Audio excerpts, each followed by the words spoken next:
안녕하세요, 신혜필입니다. 제목에서 아마 미리 말씀을 드렸다시피 최신 유행하는 콘텐츠들을 한번 리뷰해보는 시간을 가질 것인데요. 부제가 있다면 절대 평소에 보지 않는 스타일의 작품들, 절대 내 취향이 아닐 것 같은 작품들, 믿고 안 보는 스타일의 작품들이거든요. 근데 이제 소양을 넓혀 나가야 되기 때문에, 그리고 솔직히 좀 궁금한 마음도 있었기 때문에 이제 너무 그런 작품들을 하도 안 보다 보니까 편식하듯이 되어버려가지고 오랜만에 보면 좀 느낌이 어떨까 싶은 마음이 있어가지고, 첫 번째는 일단 승부. 최근 개봉한 한국 영화를 포함 전체 영화 중에 가장 입소문도 좋고 관객수도 높은 걸로 알고 있거든요. 근데 사실 좀 그게 의외였어요. 솔직히 말하면 폰트부터 너무 우리에게 익숙한 그 한국 영화 느낌이지 않나요? 근데 이번에 반응이 엄청 좋아가지고 찾아보니까 연기가 씬업을 먼저 말씀을 드려보자면요. 세계 최고 바둑대회에서 국내 최초 우승자가 된 조훈현, 바둑 신동이라 불리는 이창호를 제자로 만든다. 제자와 한 지붕 아래에서 먹고 자며 가르친 지 수년. 첫 사제 대결에서 조훈현은 전 국민이 지켜보는 가운데 기세를 탄 제자에게 충격적으로 패한다. 조훈현은 다시 한번 올라갈 결심을 하게 되는데,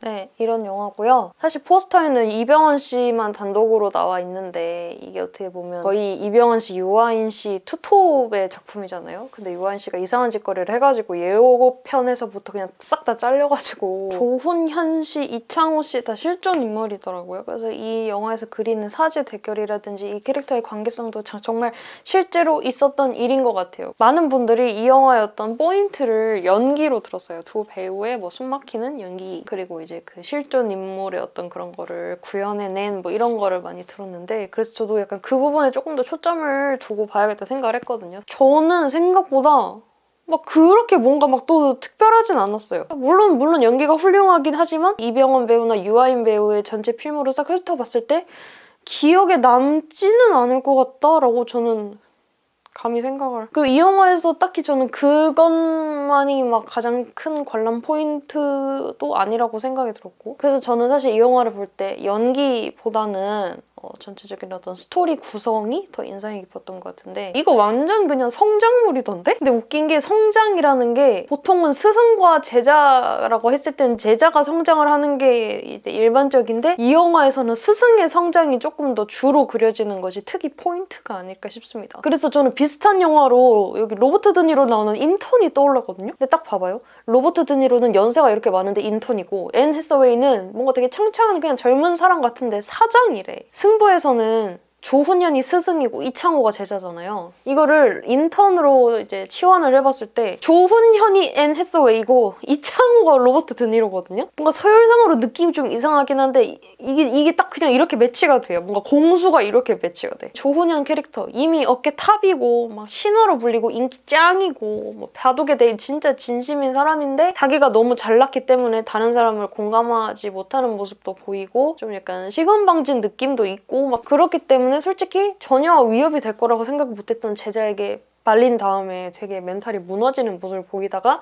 이렇게 수련해가지고 다시 올라가는 모습을 보이거든요. 반대로 이창호, 이분은 제자고 이제 어떻게 보면 완전 꼬마였을 때부터 이 둘의 만남이 성사되긴 했지만, 이 극 중에서 이 캐릭터를 묘사한 바가 80세 노인처럼 정말 노파심 가득하게 신중하게 바둑을 둔다라고 해요. 그런 부분이 이제 승부를 보면 볼수록 인턴이 저는 떠올랐다. 저는 원래 스포츠 영화도 잘 안 보고 실존 인물 바탕으로 한 영화도 안 보거든요. 근데 이 영화는 그 두 가지 요소가 다 들어가 있네. 그냥 제가 딱 예상했던 그 느낌 그대로였습니다. 하지만 좋은 경험이었던 건 확실해요.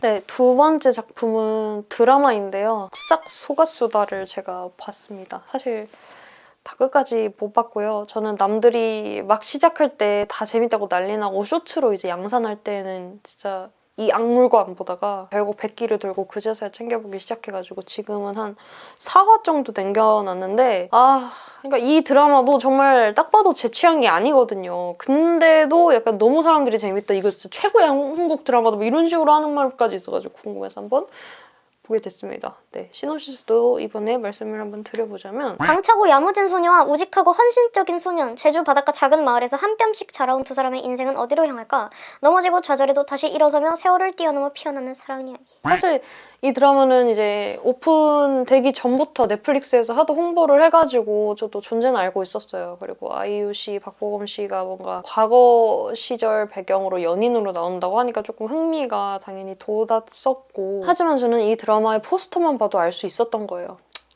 이 드라마 내 취향 아니겠구나. 이거 완전 그냥 울음 참기 챌린지용 드라마잖아. 저 그런 작품들 별로 잘 못 봐요. 그러니까 안 좋아한다를 떠나서 잘 못 보는 게 울어라 하면 전 100% 울거든요.